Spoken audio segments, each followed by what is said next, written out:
Everyone, welcome to college tutor. This is Mricha, your legal mentor. तो अभी तक के हमने अपने ओरिजिनल लिटरेरी वर्क में कई सारे कॉन्सेप्ट से डील कर लिया है, जिसमें कि हमने देखा कि लिटरेरी वर्क्स में ओरिजिनलिटी का क्या कॉन्सेप्ट है, और ये भी देखा कि लिटरेरी वर्क्स को क्या ओरिजिनल होना जरूरी है कॉपीराइट क्लेम करने के लिए या नहीं जरूरी है। इन सारी चीजों के बारे में हमने कई सारे लैंडमार्क को रिफर करते हुए इन कॉन्सेप्ट्स को समझा है।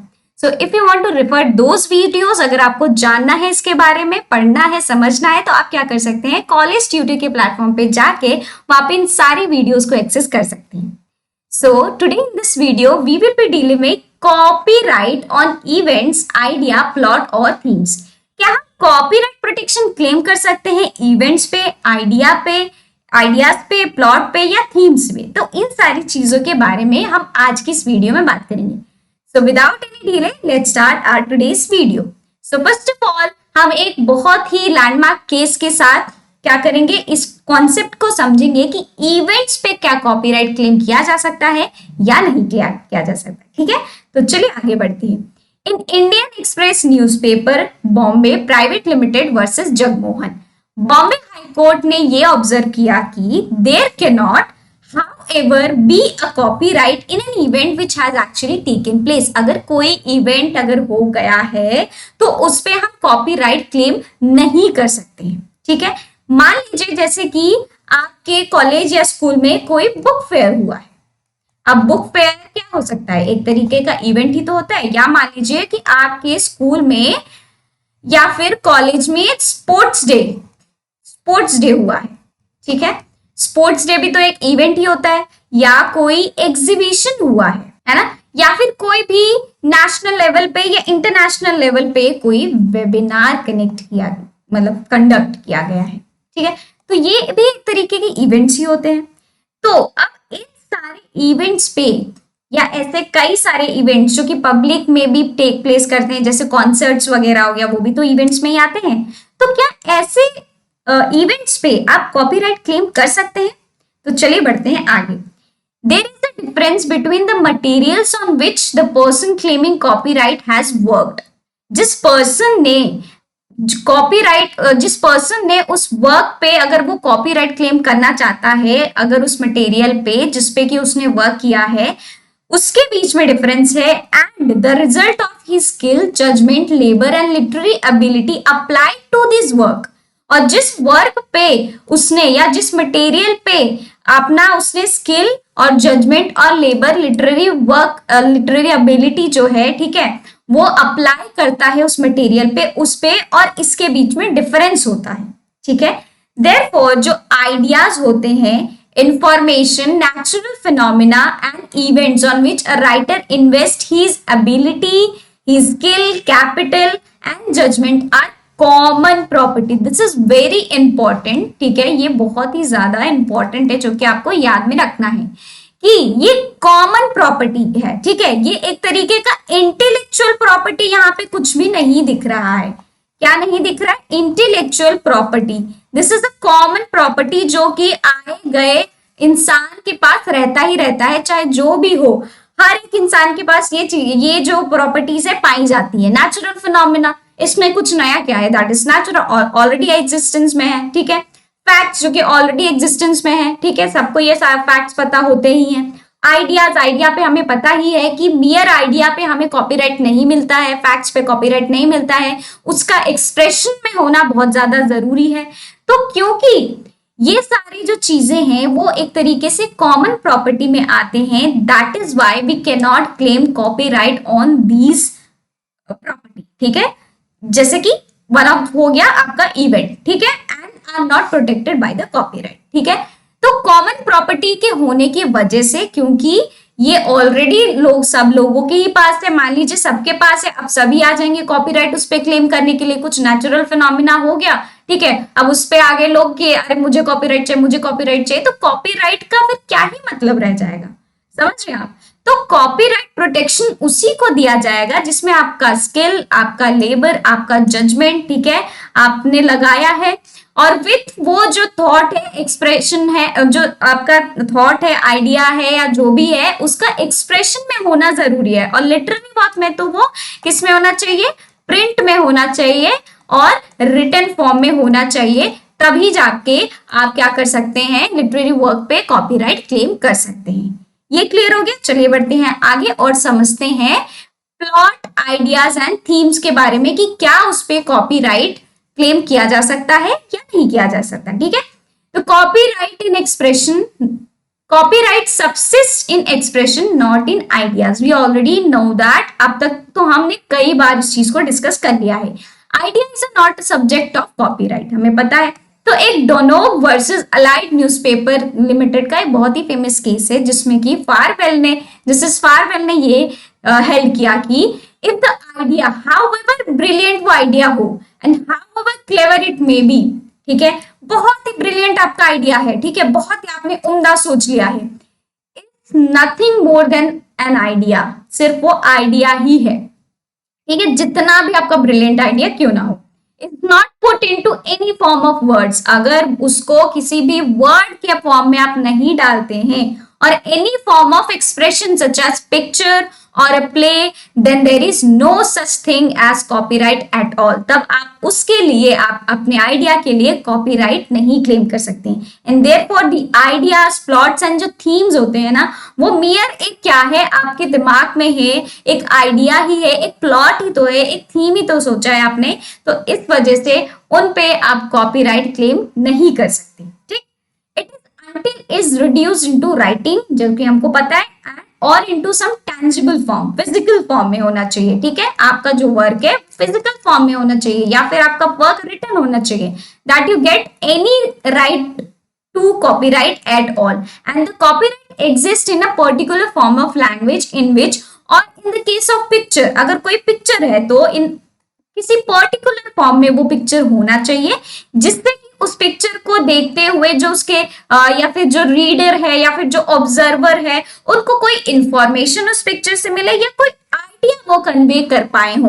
आपका वो पिक्चर क्या होना चाहिए, पहले तो एग्जिस्टेंस में होना चाहिए, किसी पर्टिकुलर फॉर्म में होना चाहिए, और उसके बाद कुछ ऐसा होना चाहिए कि जो आपका रीडर है या जो आप जो देख रहा है इंसान उस पिक्चर को, ठीक है, जो ऑब्जर्वर है उस वो ऐसा उससे कुछ उसको इंफॉर्मेशन मिलती हो या फिर कुछ उससे आइडिया वो कन्वे कर पा रहा है आपके काम से, आपके पिक्चर से, तभी जाके क्या होगा, आप उस पे कॉपीराइट क्लेम कर सकते हैं। लेकिन मेयरली सिर्फ आइडिया, प्लॉट और थीम पे कॉपीराइट क्लेम नहीं कर सकते हैं, ये याद रखिएगा। ठीक है, चलिए बढ़ते हैं आगे और एक डॉक्ट्रिन को पढ़ते हैं, that is idea and expression dichotomy. बहुत ही इंपॉर्टेंट है ये, तो एक आपके एग्जाम्स के पर्सपेक्टिव से।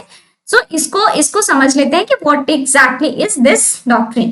ठीक है, जो कि कैलकाटा हाई कोर्ट ने बारबरा टेलर ब्रैडफोर्ड वर्सेस सहारा मीडिया एंटरटेनमेंट लिमिटेड में उन्होंने बताया कि आइडिया डाइकोटोमी या आइडिया एक्सप्रेशन डाइकोटोमी क्या होता है।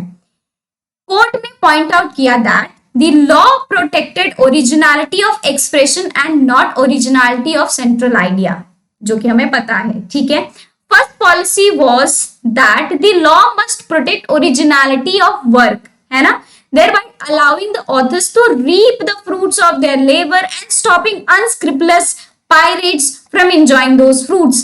ठीक है, आपका जो वर्क होना चाहिए वो क्या होना चाहिए, वो ओरिजिनल होना चाहिए।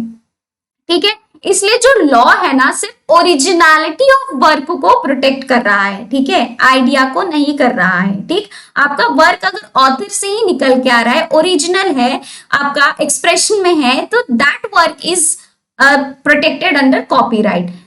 आइडिया पे कोई भी प्रोटेक्शन नहीं है। ठीक है, इस वजह से ये इससे क्या होगा कि जो ऑथर है जिसने कि उस वर्क को किया है by using his skill development judgement skill या फिर एबिलिटी, तो वो क्या कर सके, वो रीप कर सके उसको, जो उस काम के उसके काम का जो उसको फ्रूट मिलेगा। ठीक है, चाहे वो इकोनॉमिक तरीके से उसको मिले, चाहे उसको कुछ रॉयल्टी उसमें मिले, है ना, तो वो जिसने भी अपने काम पे, जो भी जिस ऑथर ने भी अपने काम पे अपना लेबर स्किल जजमेंट लगाया है, तो उसको उसका फ्रूट भी मिले। ठीक है, एंड स्टॉपिंग अनस्क्रिपुलस पायरेट्स, मतलब कि अनफेयर या फिर डिसऑनेस्ट तरीके से अगर कोई इलीगल तरीके से काम को क्या कर रहा है, इन्फ्रिंज आपके कर रहा है, तो उसको भी रोका जा सके फ्रॉम एंजॉयिंग दोज फ्रूट्स, कि वो आपके काम का जिसमें कि आपने इतनी मेहनत की है उस पे वो फ्रूट्स मतलब जो उसका आउटपुट है वो ना गेन कर पाए, रादर दैट वो आपको ही मिले, ठीक है।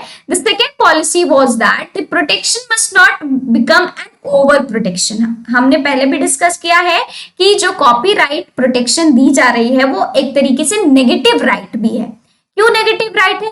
नेगेटिव, पॉजिटिव राइट तो किसके लिए? ऑथर के लिए जिसका काम है। नेगेटिव राइट इसके लिए है कि अगर मान लीजिए कि उतना प्रोटेक्शन उसको मिल जा रहा है, उसको उसके काम पे कॉपीराइट मिल जा रहा है, तो दूसरा इंसान यही सोचता रह जाएगा कि कहीं मैं उसके काम को इन्फ्रिंज तो नहीं कर रहा हूँ। वो हमेशा कोई भी काम अपना खुद का स्टार्ट करने से पहले वो सोचेगा कि क्या ये इन्फ्रिंजमेंट तो नहीं है ना। तो ये नेगेटिव राइट भी आ जा रहा है ना। दस कर्बिंग डाउन, लिमिट कर देगा, वो क्या कर देगा? फ्यूचर क्रिएटिविटी को। इसलिए उसको ओवर प्रोटेक्शन नहीं देना है, प्रोटेक्शन देना है no doubt, but over protection इतना भी नहीं देना है कि सामने वाला जो है वो फ्यूचर में कुछ सोच ही ना पाए, ठीक है। An author would be unable to create any original works based on similar plots और कैरेक्टर। कुछ ओरिजिनल किसी का वर्क है, ठीक है, और उसका भी कुछ सिमिलर प्लॉट या फिर उसका भी कुछ कैरेक्टर सिमिलर है, तो वो सोचेगा कि अरे ये तो ऑलरेडी एग्जिस्टेंस में है, अब मैं इसको अगर काम ले लूंगा तो जिससे भी कि मेरा भी वो काम इससे मिलता हुआ है तो इन्फ्रिंजमेंट हो जाएगा, फिर वो कॉपीराइट उसका ऑलरेडी उसको मिल चुका है, फिर मेरे वर्क को कैसे मिलेगा। सो दीज आर ऑल एक तरीके से इंसान के दिमाग में डाउट चलते रहेंगे, है ना। एंड दैट इज वाई वो अपना काम जो कि उनकी क्रिएटिविटी से कुछ अच्छा काम निकल के आ सकता है वो नहीं निकल पाएगा। इफ मेरे plots and characters were subject to the copyright protection, अगर कैरेक्टर्स और प्लॉट्स को ऐसे ही हम कॉपीराइट देने लगे तो और कोई इंसान अपना वर्क जो है वो ला ही नहीं पाएगा, है ना। तो कोर्ट ऑब्जर्व करती है कि if plots and ordinary prototype characters, मतलब कि मान लीजिए कोई मॉडल हो गया, ठीक है, कोई सैंपल हो गया, ठीक है, तो अगर ऐसे कैरेक्टर्स को were be protected by the copyright law, then soon would come a time in the literary world when no author would be able to write anything at all without infringing copyright, ठीक है। वो without infringing वो कुछ लिख ही नहीं पाएगा अगर mere सिर्फ ऐसे मॉडल सैंपल्स, ऑर्डिनरी सैंपल्स या ऑर्डिनरी मॉडल्स, ऐसे कैरेक्टर्स को आप कॉपीराइट देते रहेंगे तो।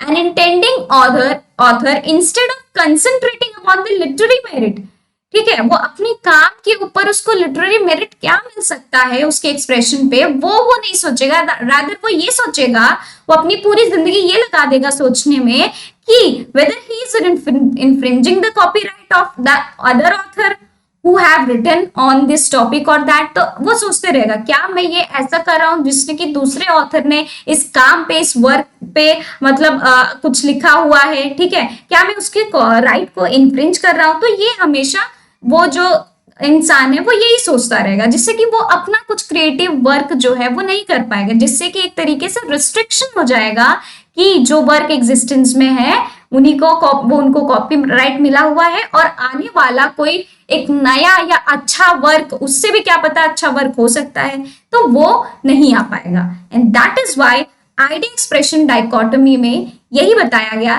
कि ओवर प्रोटेक्शन नहीं होना चाहिए, ठीक है, क्या नहीं होना चाहिए? ओवर प्रोटेक्शन नहीं होना चाहिए on work in the sense literary work. इतनी बात समझ में आई? तो ये हमारा आइडिया एक्सप्रेशन डाइकोटोमी है कि आप प्रोटेक्शन दीजिए, ऑथर के वर्क को प्रोटेक्शन दीजिए, ठीक है, उनके वर्क को प्रोटेक्शन दीजिए सो दैट कि वो ही अपने वर्क के आउटपुट को गेन कर पाए, उनको ही उसका फ्रूट मिल पाए, ठीक है, जो भी उनका एडवांटेज है वो ही ले सके और कोई ना ले सके, और कोई उनके वर्क को इन्फ्रिंज ना कर सके इलीगल तरीके से, अनफेयर तरीके से, डिसऑनेस्ट तरीके से। बट ऐसा ओवर प्रोटेक्शन ना दीजिए कि फ्यूचर क्रिएटिविटी उसकी वजह से रुक जाए। तो ये हो गया हमारा आइडिया एक्सप्रेशन डाइकोटोमी, ठीक है। So thank you so much for listening today's video। हम मिलते हैं अपने अगली वीडियो में। Till then bye bye, take care। और अगर वीडियो अच्छी लगे तो जरूर से जरूर कमेंट करके बताएं, और अच्छी लगे तो लाइक भी करें और शेयर भी अपने फ्रेंड्स के साथ जरूर करें। Thank you so much.